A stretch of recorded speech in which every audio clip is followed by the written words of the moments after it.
Welcome to FIRSTAR Let's Chat, an athletic therapy podcast. I'm your host, James Gardner, certified athletic therapist, certified strength and conditioning specialist, yoga instructor, human being. This platform, for the pros, by the pros, anybody in the performance space, and beyond. Welcome here to share in the stories of professionals, experiences, journeys, learning along the way. It's a platform to connect, to network, and to be a part of a community that cares, with conversations that matter, experiences that resonate, and generate ideas, thought-provoking, organic dialogue, passionate pros. Brought to you as always by FIRSTAR Therapy, Mobility Tape, Epic, and Benchmark Athletics, in association with the Canadian Athletic Therapists Association. It's FIRSTAR Let's Chat, an athletic therapy podcast. Thanks for being here. Thank you for being a part of it.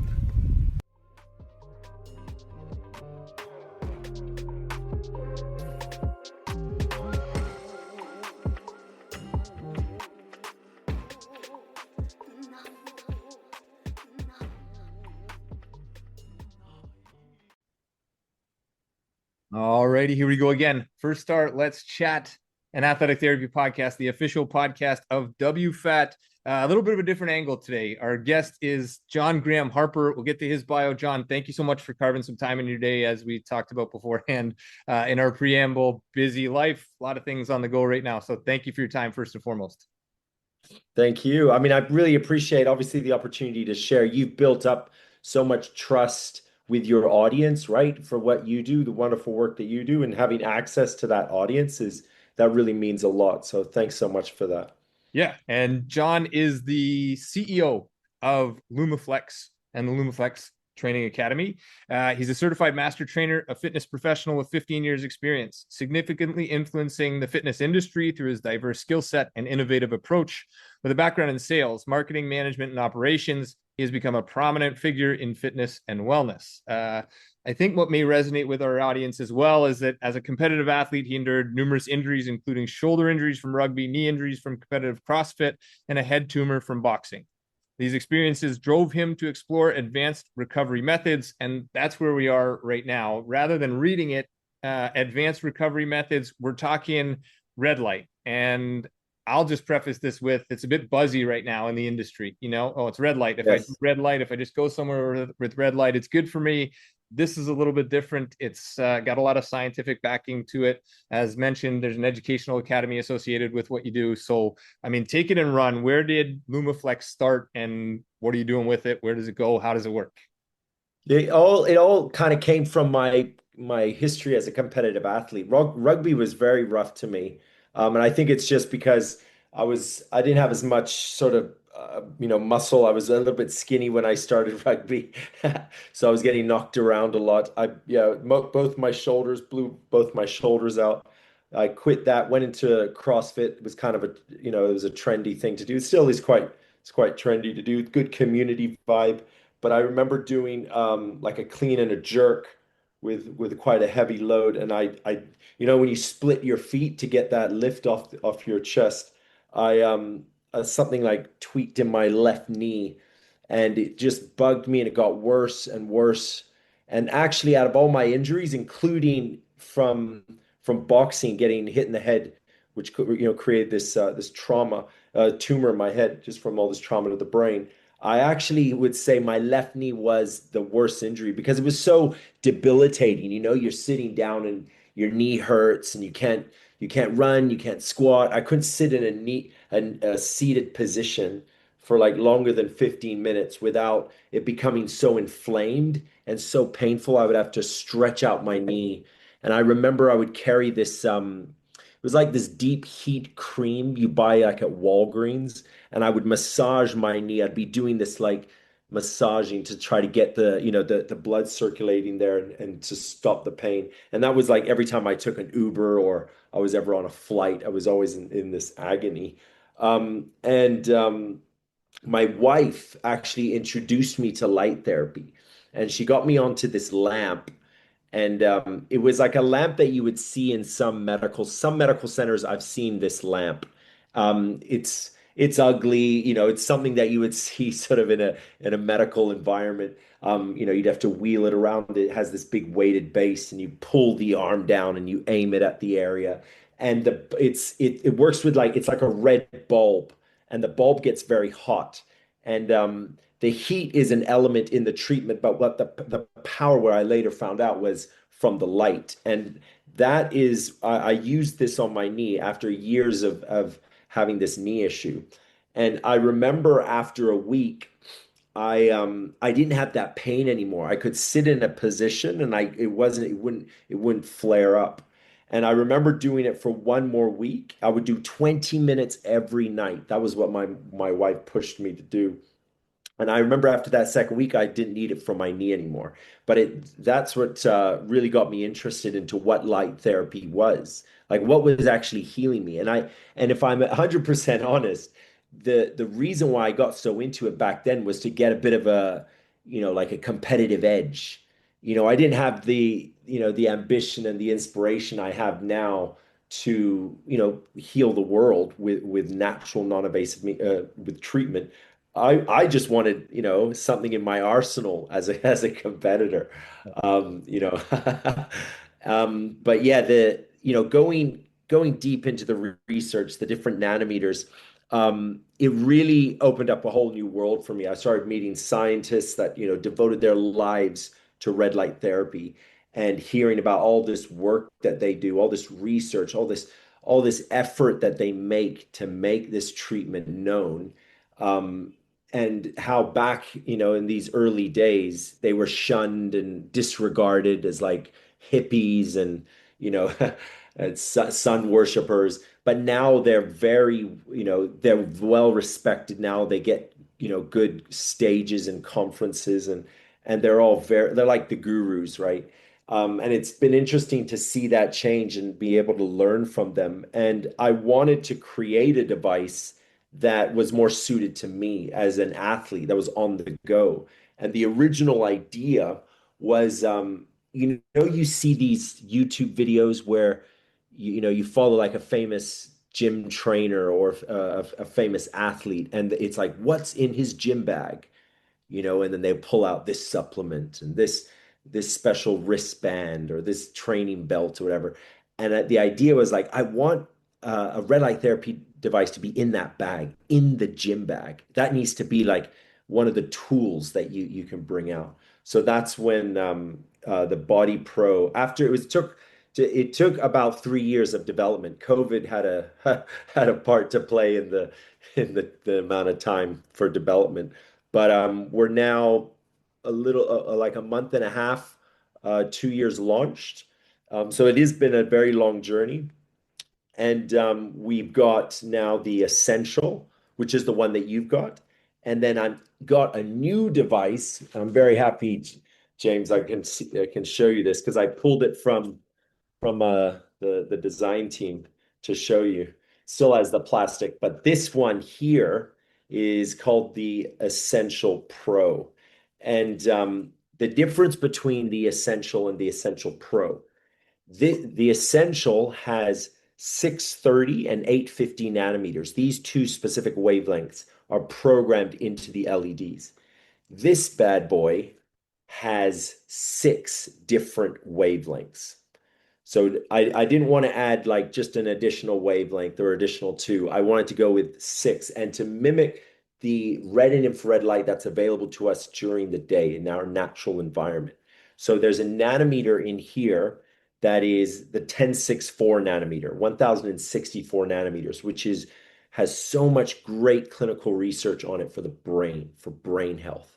And so this is kind of a device where I'm not just trying to service pain issues, chronic pain, or surface level pain, acute pain. I'm now trying to get into brain health.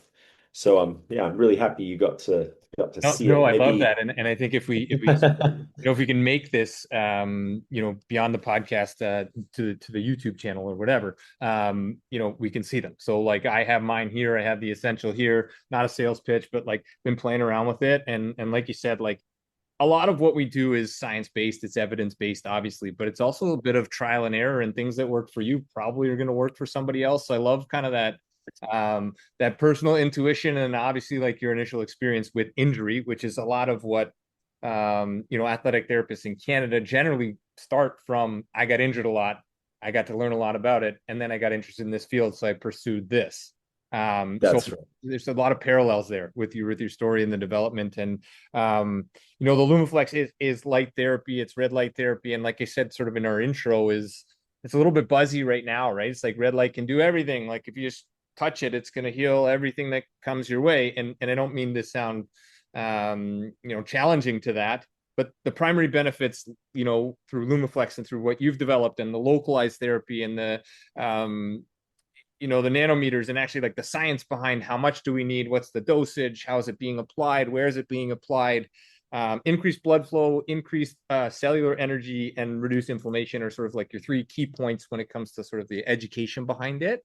Yes. Yeah, and I think that's our goal, right? When we introduce modalities in a clinic, which are let's call them passive. I wouldn't call this a passive modality, in that there is obviously active things that are happening, but ultrasound or interferential current or TENS units or whatever these things are, there is still some, yeah, it might work, it might not work. So where are you at with this one, with this device? So what's the differentiator, I guess, with Lumaflex, with red light in general, and then with Lumaflex that is your driving Yeah. force to push this to, as you said, like heal the world?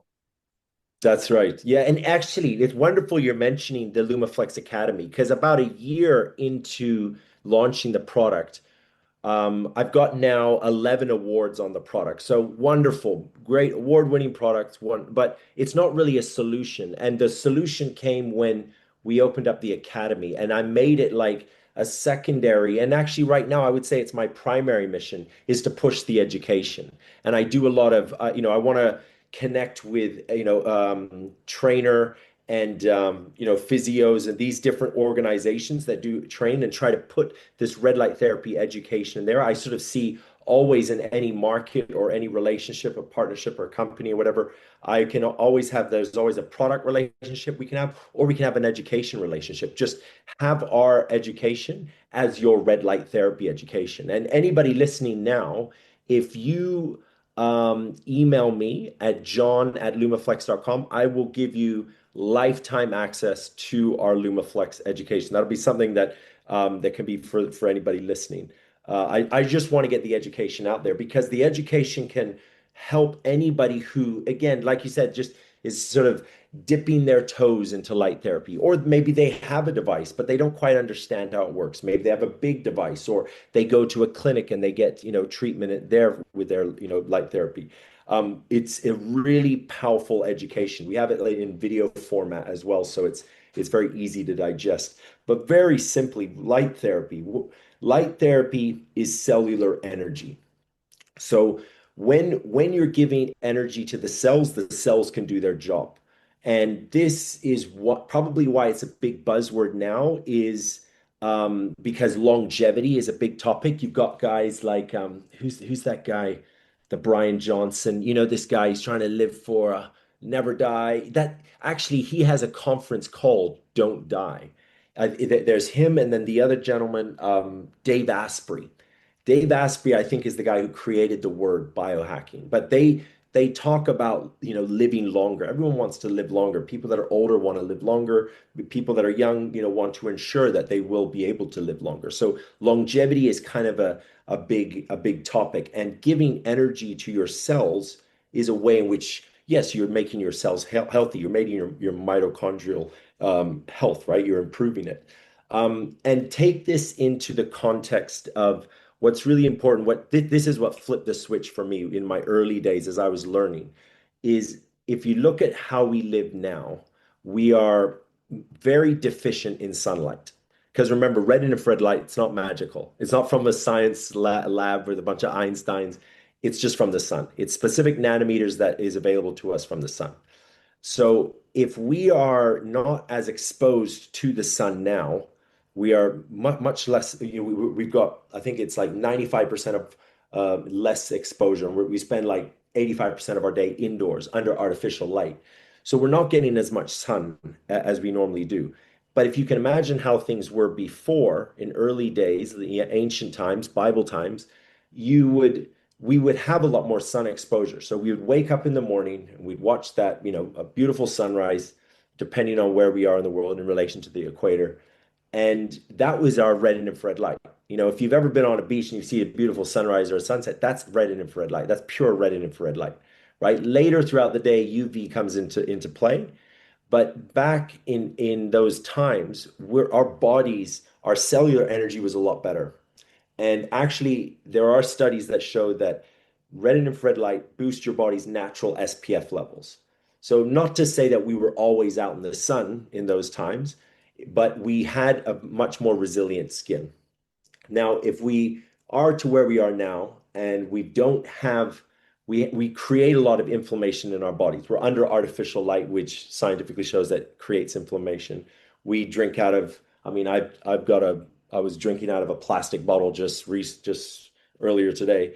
Microplastics, right? We eat food that's open, in a pack. It's not necessarily healthy. All of this, we're always creating inflammation. Yeah, we have some people drink, some people smoke, some people drink and smoke too much, right? We sit on car batteries. I mean, is that good for us? No, everyone knows that that's not good, right? The amount of and even cellular phones, having a phone, right?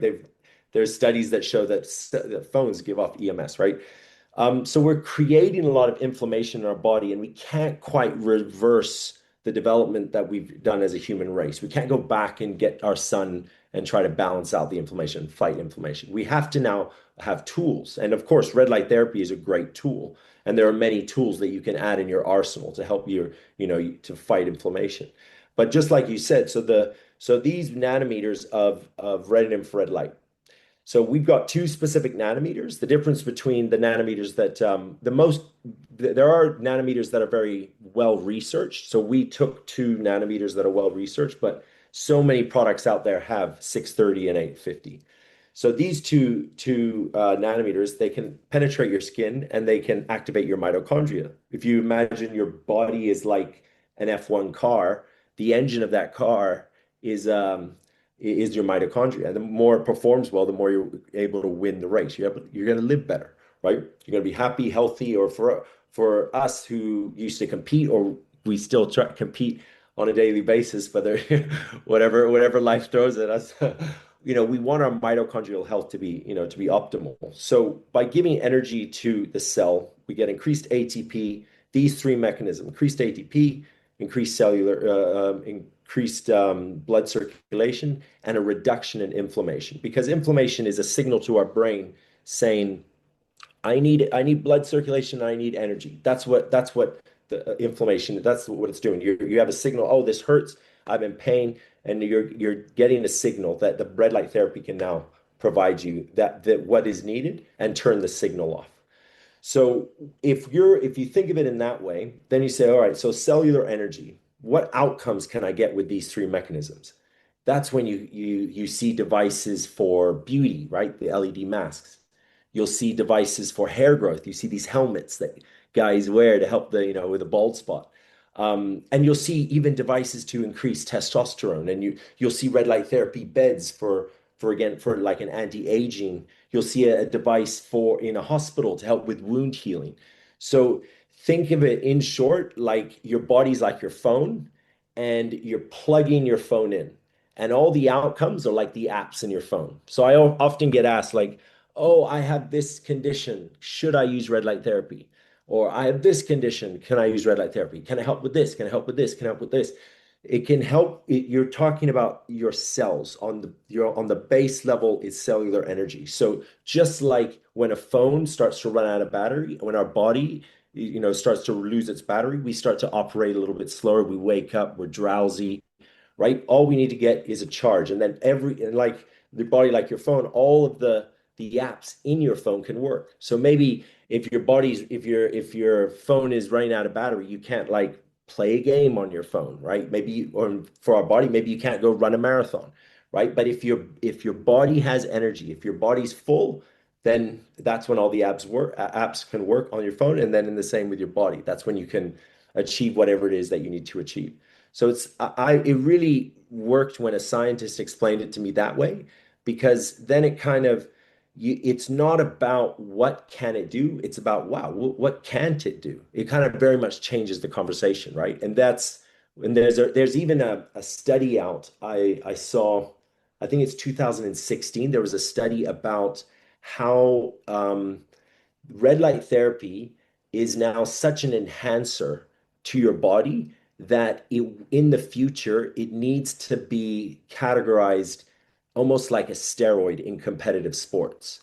So the study, basically the conclusion was there needs to be regulation in competitive sports, because if team A is using red light therapy pre-game and team B is not, on a cellular level, team A has an advantage. And basically the study was we expect regulatory, institutions to come in here and have this in the future. So that very much changes the conversation about the power of red light therapy can do, right? It's in the same way that, if you have a football player who is taking steroids and someone who isn't, there is skill that is, involved. There's age, there's what the guy did the night before. Did he go out and drink, or, did he get an early night, or is he depressed, or did he lose a family? There's other elements that play, but just purely speaking on a cellular level, yes, red light therapy can make you like it optimizes you, right? Right. If that makes sense. Yeah, yeah, no, I think it's a great analogy, and sort of maybe to dive in on a couple pieces there. When we talk modalities, at least in our education, we talk indication and contraindication. When should you use it? When should you not? If I have a fracture, probably not the best to drive sound wave into it. If I have whatever the case may be, if I have an open wound, I don't want to run a current across it. Whatever those things might be on contraindications. So, I guess in summarizing that analogy, there are no contraindications to red light usage. I mean, we talk, with the essential, like, right, Yeah, vision. yeah, Oh, don't turn that on. That's my eyes. I don't want it in my eyes. And you're saying this is yeah, a really occurring thing from the sun that your eyes are exposed to on a regular basis. I could put this yes, on the side of my face. I could put this on my shoulder. I could put this on my gut for potentially help with digestion or indigestion or these types of things, because it's a yes. cellular and it's non-invasive. Correct? That's exactly right. Yeah, Okay. I mean, there are no negative side effects. With eye health, now red light therapy is being used by eye doctors to cure eye disease.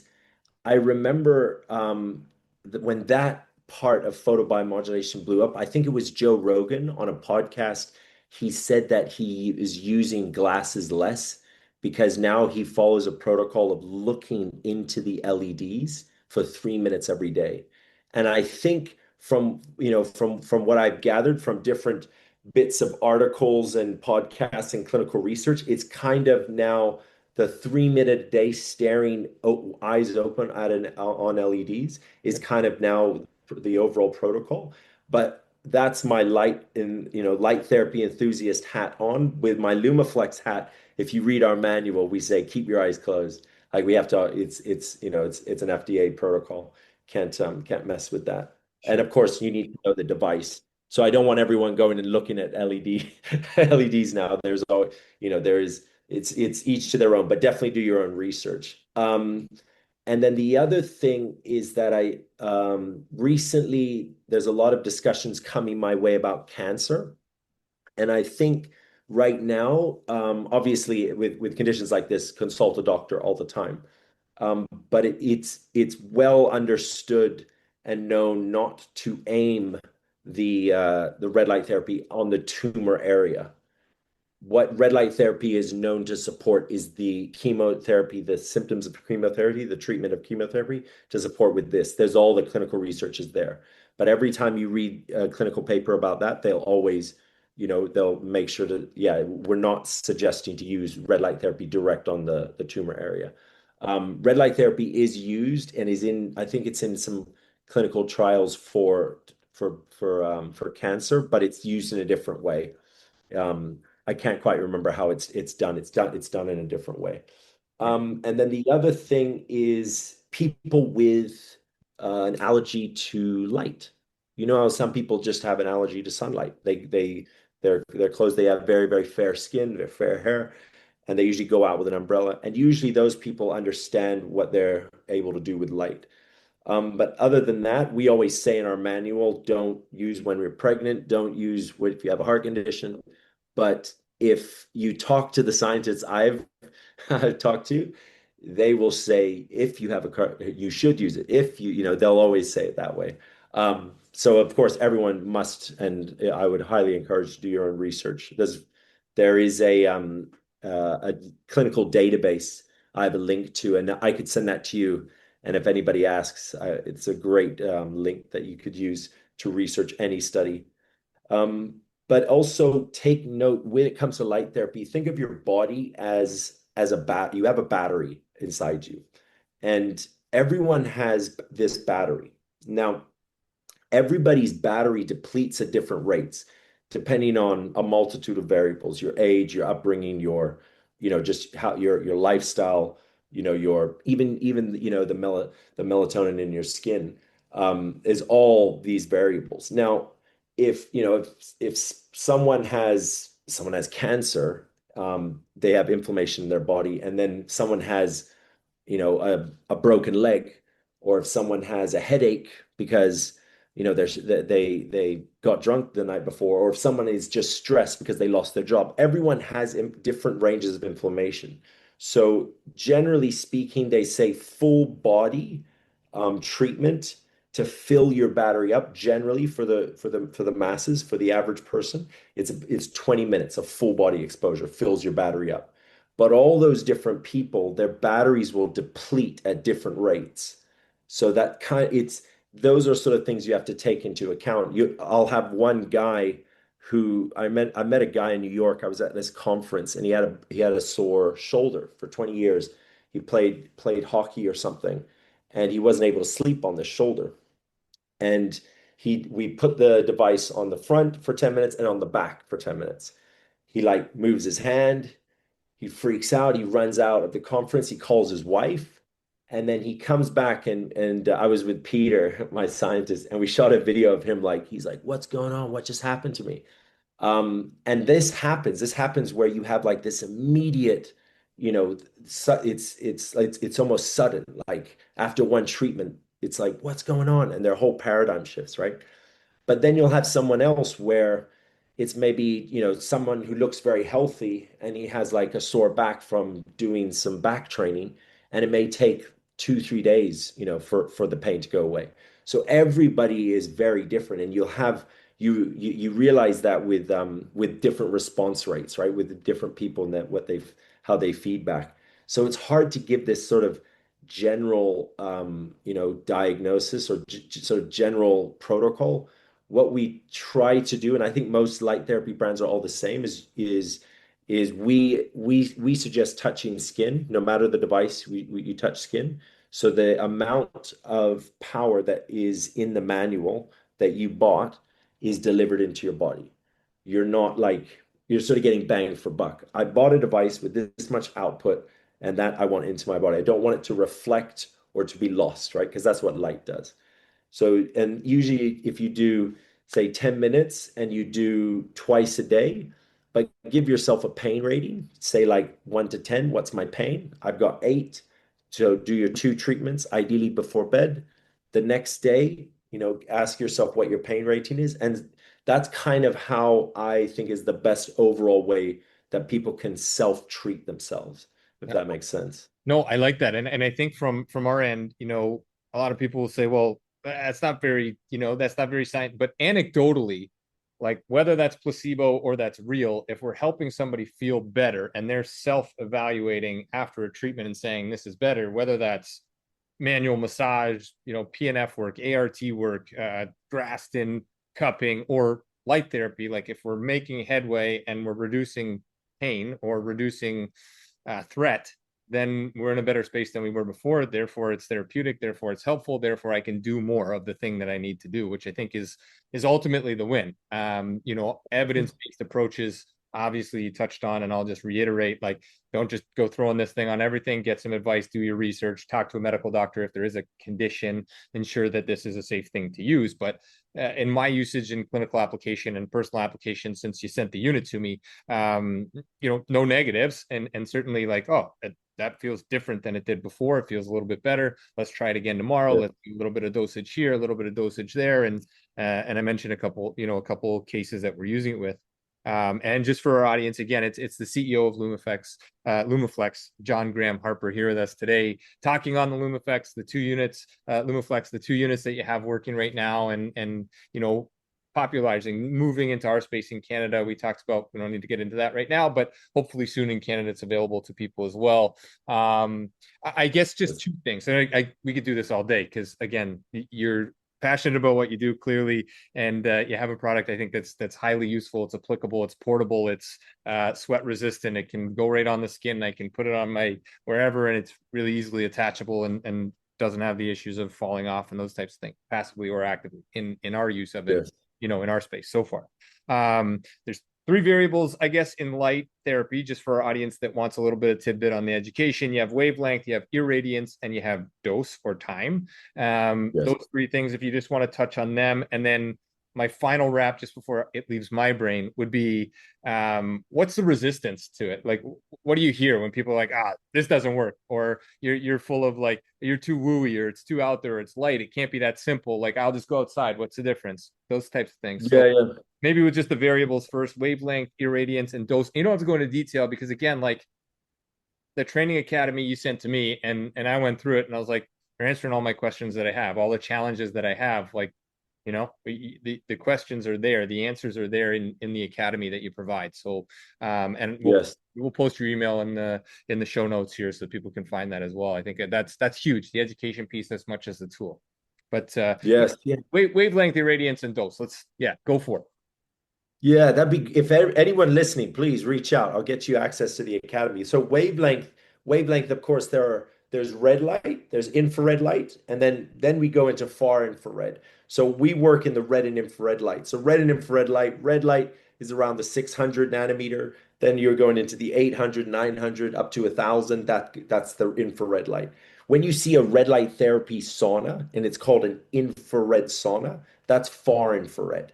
So that doesn't react to the mitochondria in your body. It reacts to the water in your body. So both are good, but I don't confuse don't think you're getting your near infrared therapy inside a far infrared sauna. It's very different. So wavelength is just the depth that goes into the body, different depths, right? Red goes about an inch, and I would say infrared can go up to about 4 inches. Now the 1064 nanometer can go much deeper, up to 6 inches. So that we need for the brain.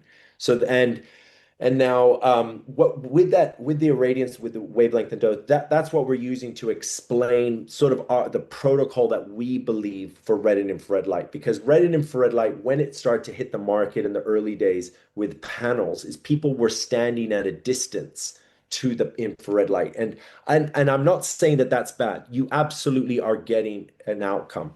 It's just that it's hard to say everyone is getting the same outcome. Someone may get really great, someone not so good, someone may get nothing at all. It's kind of all because when you touch, when a device goes next to you, right, when it goes on top of you, you're basically guaranteeing the light into your body. So in the academy, when we explain that even if it's an inch away from your body, 6 inches, 12 inches, the amount of power into your body from the light drops very, very significantly. It's not like a small drop. Every inch, it's a tremendous drop. So we really encourage touching skin because my goal is not to, have a beauty outcome or sort of an overall well-being outcome, because red and infrared light definitely supports sleep, supports moods, mental clarity, all of these. There's wonderful studies on that. But I want to encourage people to use red and infrared light for pain and to steer them away from using something that's invasive, right? Something like a drug, an opioid, or even potentially surgery. And that's kind of my mission. So our protocol of touching the skin is where we're trying to get a pain outcome. Really trying to support people with chronic pain. So that's what we try to explain in the academy, where we go deep into it and answering about where we find blocks, right? Where people is usually when because the great thing about massage is surface level. It's not really, it's not really addressing you on a cellular level, of course, but you get an instant feel good. If as soon as you have a massage, man, do you feel good? Someone touches and starts rubbing your shoulders, the signals to your brain is like amazing. This is great. I love it. It's wonderful. But and maybe the condition that you have that needs a massage, it may return depending on the condition.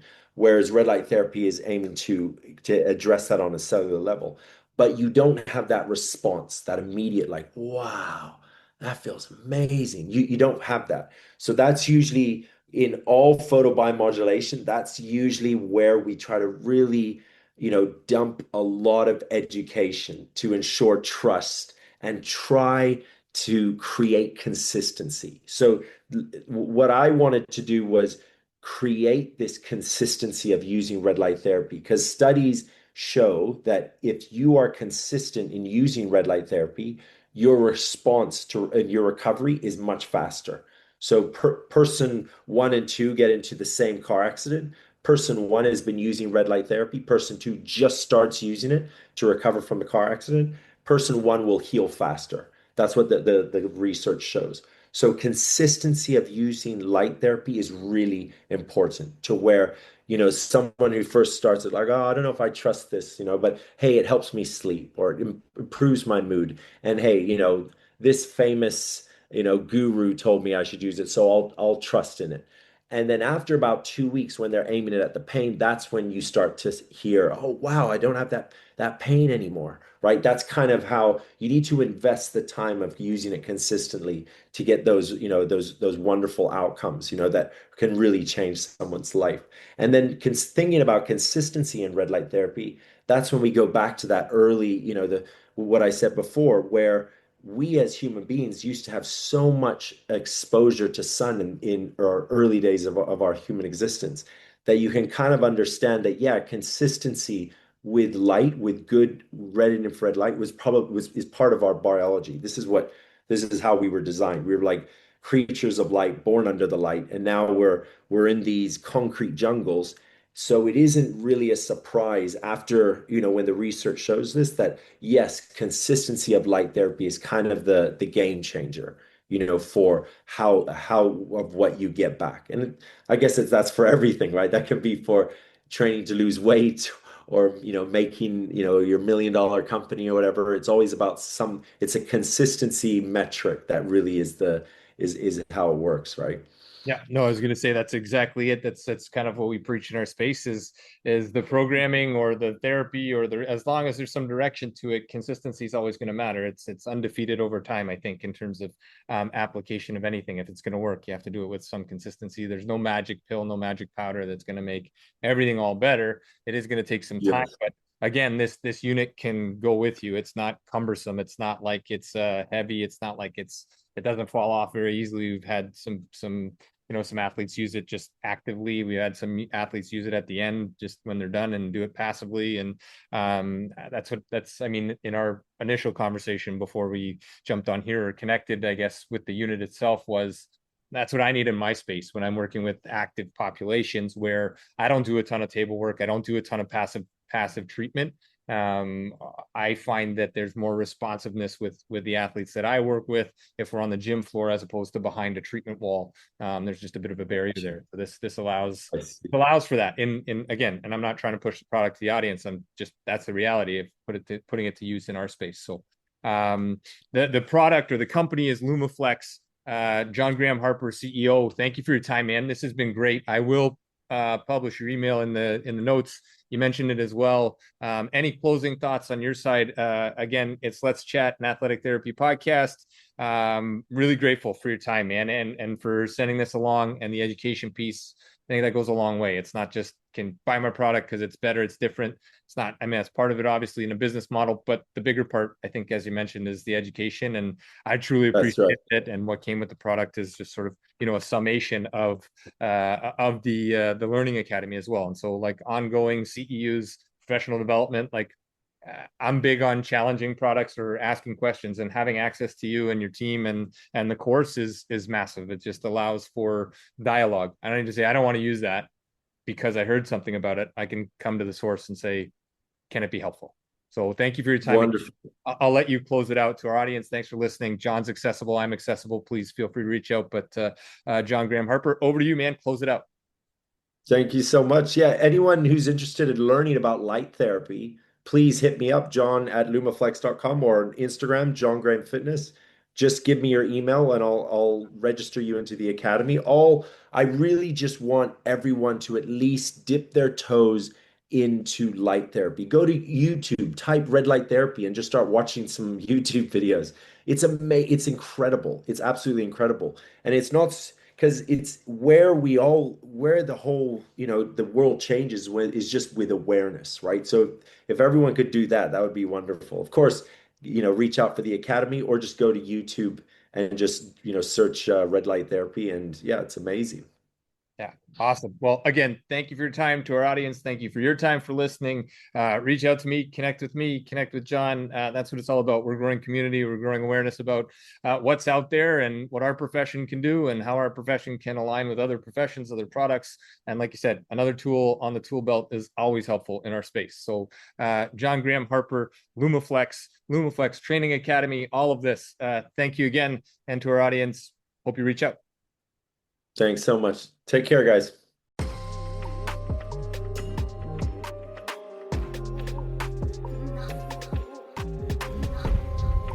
Thanks again for being here. Thanks for listening. Thanks for being a part of this community.